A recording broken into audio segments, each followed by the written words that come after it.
ketika dia menjelaskan tentang Islam, dia harus menuju kemana? Ke Al-Quran sama Al-Hadis. Al-Quran dan hadis. Al-Quran dan hadis bahasanya Arab. Karena itu semua pendakwah yang harus mengajarkan Islam, dia harus pintar bahasa Arab. Oh gitu. Bukan harus bahasa Arab, bukan. Karena dia harus mendakwakan Islam. Makanya Islam tidak bisa dipahami kecuali melalui bahasanya sendiri. Sebab bisa salah paham. Nah, saya kasih tunjuk. Surah Al-Baqarah. Ayat 191. Ada kalimat wal fitnatu asyaddu minal qatl.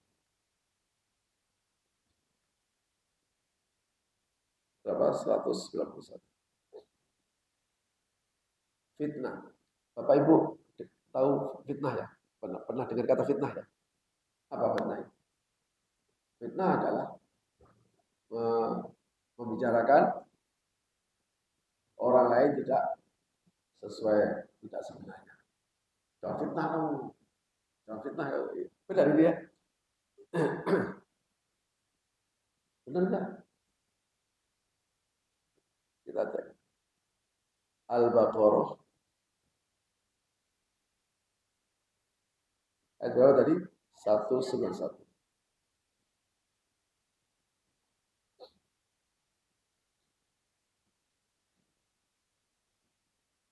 Coba perhatikan ini apa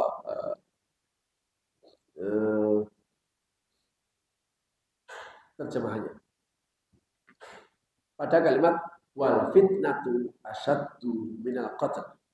Kalau ada terjemahnya, padahal fitnah itu lebih kejam daripada pembunuhan.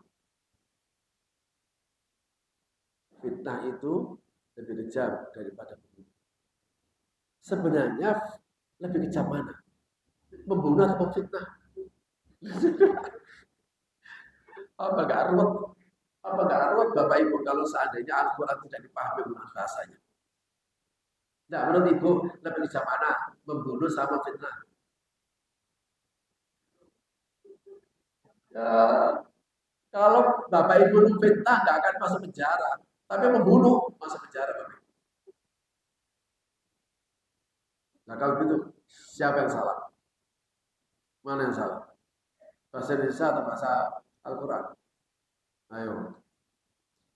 Salahnya kita adalah gunakan fitnah dalam bahasa Indonesia untuk memahami fitnah dalam bahasa Al-Quran. Di situ salahnya. Karena itu ada yang buka ya. Kalau Bapak Ibu punya aplikasi dari Kemenak, di situ ada penjelasannya. Terjemahannya memang padahal fitnah itu lebih kejam daripada pembunuhan. Ada tulisannya fitnah dalam ini berarti perbuatan yang menimbulkan kekacauan seperti mengusir orang dari kampung halamannya, merampas harta, menyakiti orang lain, menghalangi orang dari jalan Allah, atau melakukan kemusyrikan. Loh, ini catatan kakinya. Jadi tidak ada satu kata pun fitnah di dalam Al-Quran seperti fitnah yang dalam pikiran kita. Paham ya? Jadi semua orang kalau mau membahas tentang Islam, harus menjelaskan tentang Islam, dia harus tahu bahasanya. Meskipun ketika menjelaskan, dia menggunakan bahasa kaumnya. Tuh, gitu. Yang hadir di sini, ini semuanya bahasa orang Indonesia, berbahasa Indonesia. Tetapi latar belakang suku Bapak Ibu kan beda-beda. Ada orang Jawa, ada orang Sunda, ada orang Sumatera, ada orang macam-macam. Kalau saya ini menggunakan bahasa Jawa, yang pelongok-pelongok, yang tidak paham, jadi gitu. Meskipun bahasa saya benar, tapi bisa saja disalahpahami. Kenapa? Karena ada pakem-pakem bahasa Jawa yang tidak ada di dalam bahasa yang lain, maksud saya, bahasa Sunda atau bahasa. Oh, itu mana? Kenapa? Itu unduran motor.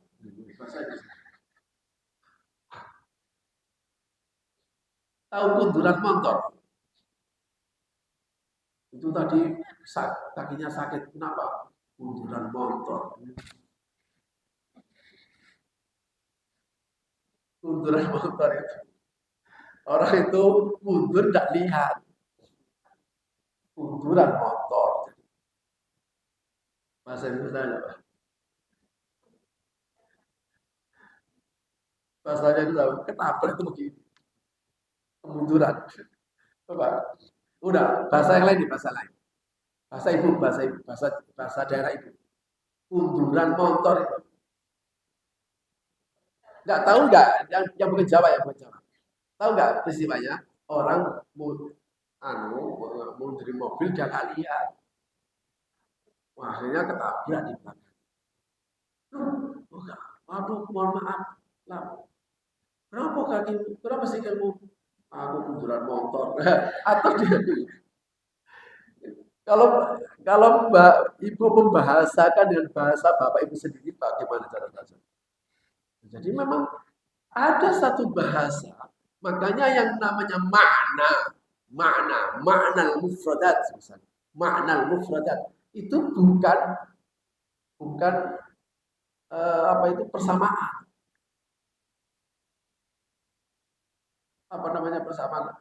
Bukan makna identik, tapi satu penjelasan.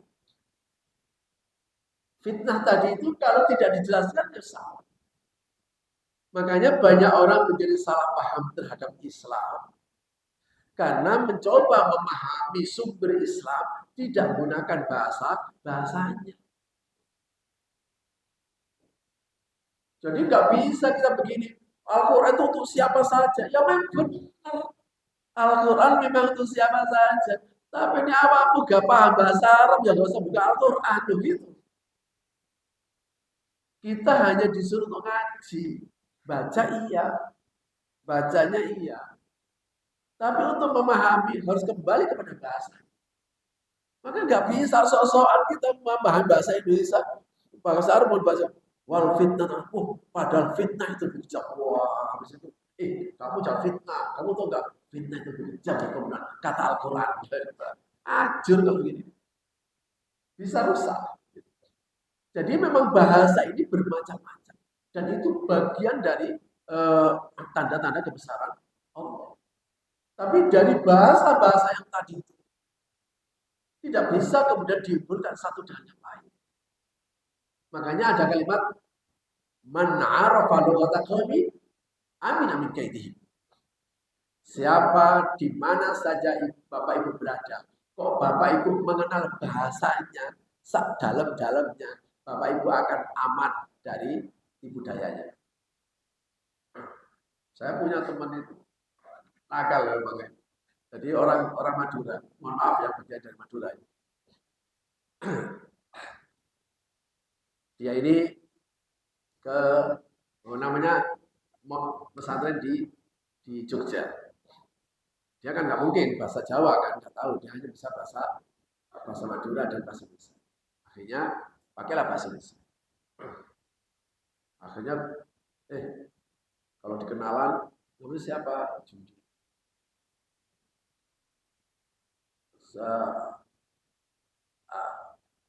Biasanya kan pulau saking, ya gitu. Pulau saking Jumdi, saya dari mana? Dia bilang, di sini bahasanya, kalau bahasa kromonya, bahasa yang bagus itu, kamu bilang, saya Muyuk dari Madura. Jadi setiap dari mana? Saya Muyuk dari Madura. Bapak Ibu tahu Muyuk? Tahu Muyuk? Apa itu? Mau lihat? Ya karena dia tidak tahu bahasanya coba. Ini lebih kacau lagi ya Allah itulah. Bapak di pesantren itu Masya Allah kalau sudah bully anak. Jadi dia mau makan di warung. Dia tahu, yang bawa ini tahu kalau warung itu sudah habis. Karena memang ngerjain. Udah di warung aja di situ. Ya nanti kalau habis, bilang aja minta ampun. Juga nasinya habis. Ya udah deh minta ampun aja. Minta ampun. Minta ampun itu minta cium. Yang yang yang jaga akhirnya kan ketawa. Tapi dia sudah paham itu pasti dikerjain. Jadi makanya sebelum kita kemana-mana memang kita harus tahu bahasa. Nah, memang ada bahasa internasional. Makanya sumber-sumber keilmuan awal itu semuanya bahasa Arab. Di belakang kita sudah dijajah oleh bahasa asing. Ya mau tidak mau kemudian sekarang orang harus bisa berbahasa asing, bahasa Inggris. Tapi sekarang sudah terjadi pergeseran karena bahasa Mandarin Cina itu sudah mulai jadi kekuatan dunia. Wah, hanya Mandarin, wah dari mana-mana. Tapi bagaimanapun kalau dia harus berdakwah, dia harus menyuarakan tentang Islam, maka dia tetap harus memahami bahasa Arabnya dulu, bahasa aslinya dulu. Sebab kalau tidak, dia akan bisa salah paham. Tetapi nggak terus kemudian mentang-mentang, pokoknya saya berbahasa udah nggak bisa begini. Di surah Ibrahim, kalau kita ingin komunikasikan, maka kita harus komunikasi dengan menggunakan bahasa kaumnya. Makanya kalau seandainya di sini kemudian kita datangkan seorang penceramah dari Arab misalnya, maka pihak Atim punya tanggung jawab untuk apa? Untuk mendagang penerjemahnya. Wah, terus ngobrol dia ngomong apa, ngoceh paling gitu. Tapi itulah orang bisa berbeda bahasa, orang tetap bisa berbeda warna dan sebagainya. Tapi itu semuanya adalah tanda-tanda kebesaran Allah. Orang tidak boleh bangga hanya dia berbahasa Inggris, yang satu tidak berbahasa Inggris. Orang tidak boleh berbangga hanya dia bisa berbahasa, dia tidak bisa berbahasa. Makanya kemuliaan hanya bisa diperoleh ketika orang itu bertakwa, dekat dengan Tuhan. Maka orang bisa dekat dengan Tuhan itu dia harus berbahasa apa? Bahasa apa saja. Itu enaknya dari Islam. Makanya Islam tidak mengenal kasta. Pokoknya kamu kok takwa, mau bahasa Jawa tok, bahasa Sunda tok. Saya punya kenalan. Dia nggak bisa bahasa Inggris, nggak bisa bahasa apa saja. Dia hanya bisanya bahasa Indonesia dan bahasa Sunda. Tapi dia bisa berkeliling di 25 negara. Dan kemampuannya itu. Dia punya keahlian. Suatu saat, dia pergi ke Jepang. Dia tidak punya pendidikan, nggak berpendidikan. Tapi dia punya keahlian peternakan, perikanan, pertanian, dan perkebunan. Dia benar-benar ahli orang ini. Benar. Saya ke tempatnya. Suatu saat dia diundang di Jepang. Dia nggak bisa bahasa Jepang, bahasa lainnya. Dia hanya bisa bahasa dua, bahasa Indonesia sama bahasa Sunda. Tapi bahasa Sundanya lebih medok daripada bahasa Indonesia. Oleh dan pakaian dulu topik. Ada dilalah yang jemput salah pintu. Jadi ini kan nggak bisa komunikasi, salah pintu. Untungnya dia perawakan di Indonesia, ada dia kelihatan bingung-bingung gitu, terus kelihatan ada orang taksi. Indonesia, ya dia tahu Indonesia. Dia bingung, Indonesia. Maksudnya itu loh ada orang Indonesia, jadi maksudnya begitu. Dia samperin, ternyata yang jemput tadi itu salah pintu. Hanya ketemu lah. Ditanya, Pak, Bapak ingin pakai bahasa apa? Bahasa Indonesia atau bahasa Sunda? Oh, saya ingin bahasa Sunda. Jadi walhasil, dia keliling Jepang itu dengan menjelaskan ilmu yang dia miliki dengan menggunakan bahasa Sunda. Tapi kalau Allah menghendaki, semuanya selesai. Tidak ada yang mustahil bagi Allah. Kenapa? Tutup gelas bisa kalah sama tisu kalau Allah menghendaki. Saya ke Amerika 2 bulan, keliling 17 negara, nggak bisa bahasa Inggris dan nggak punya uang. Untungnya ke mendarat pertama ke New York itu pertanyaan nggak macam-macam. Cuma ditanya berapa hari di sini, kalau begitu masih bisa lah dijawab. Kalau sudah SMS sini, pas 12, 12 lagi. Untungnya kok nggak ditanya, kamu mau duit berapa? Karena saya kan visanya turis. Untungnya kok nggak ditanya, saya bawa duit berapa. Saat itu saya hanya bawa duit $200. $200 itu saja saya ngutang. Ngutang ya, $200 itu saya ngutang. Itu dengan melihat turis ke Amerika sekian hari, pasti sudah sejak awal ditolak. Tapi Allah menghendaki. Loh itu maksud saya. Allah menghendaki ya tutup iya, tutup gelas bisa lebih kuat daripada tisu. Iya. Saya nggak bisa bahasa Inggris, nggak mahir bahasa Inggris, dan nggak punya uang. Bisa keliling Amerika sampai Kanada, 20 kota. Di 20 kota. 4 hari, 4 hari, 4 hari, 4 hari. Semuanya naik pesawat. Yang di pesawat ya, kadang pakai bahasa hutan, pakai bahasa kadang bisa ngomong kalau kayak pakai bahasa hutan. Jadi, tapi itulah Allah kalau menghendaki. Makanya Bapak dan Ibu, kita harus bersyukur, bukan jadi manusia. Kita bersyukur kok ditakdirkan jadi manusia yang beriman. Kita nggak usah membandingkan, di sana itu hebat. Nggak ada hebat tanpa iman. Wala tahinu, wala tahzanu, wa antum la'alau in kuntum mu'minin. Jangan pernah merasa sedih dan jangan pernah merasa hina. Wa antum la'alau. Kita ini akan tetap lebih mulia, lebih berharga jika kita punya iman. Jangan pernah merasa beda dengan siapapun selama kita punya iman. Karena ditakdir oleh Allah bisa sujud, itulah kemuliaan. Kenapa? Karena orang bisa bahasa macam-macam dengan kulit macam-macam.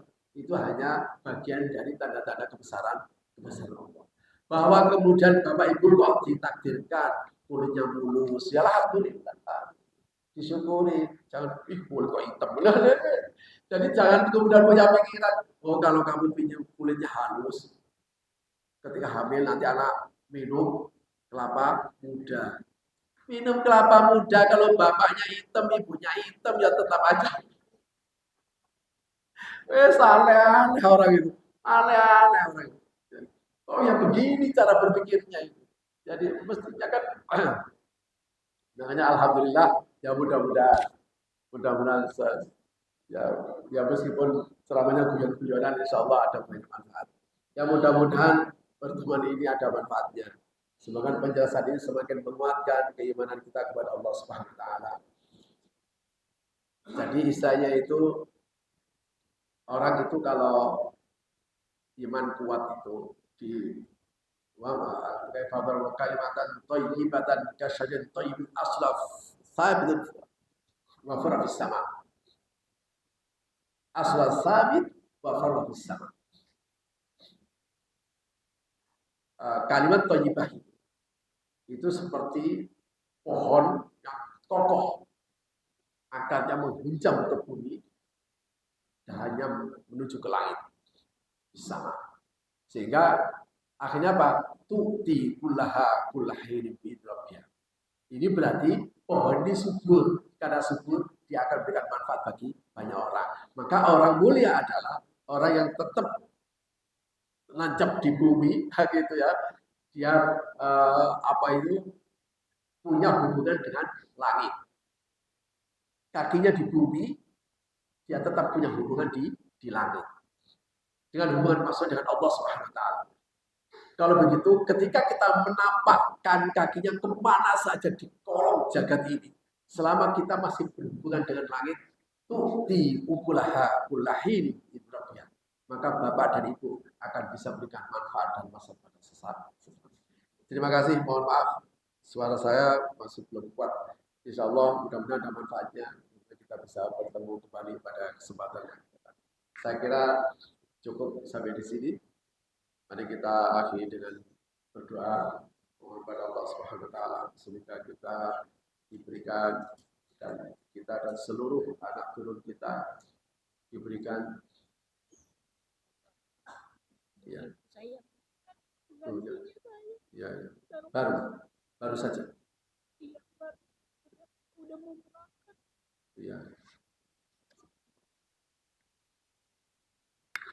Mudah-mudahan kita dan seluruh anak turun kita selamat dunia akhirat, mulia dunia akhirat, bahagia dunia akhirat.